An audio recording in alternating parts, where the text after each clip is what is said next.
তার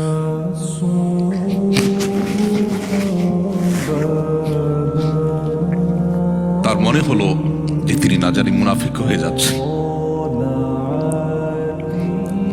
দুর্ভাগ্য আমাদের যে আমরা নিজেদেরকে মুসলিম দাবি করি, আমাদের কোনো অ্যাসেট ছুটে গেলে সেটা নিয়ে আমাদের অনেক পেরেশানি হয়। দেশে হয়তো আমার কোনো অ্যাসেট আছে, সেটা কেউ দখল করে ফেলছে, এটা নিয়ে আমাদের অনেক পেরেশানি হয়, হওয়াটা স্বাভাবিক। কিন্তু আমার ঈমান দুর্বল হয়ে যাচ্ছে কিনা, আমি কুফরের কাছাকাছি চলে যাচ্ছি কিনা,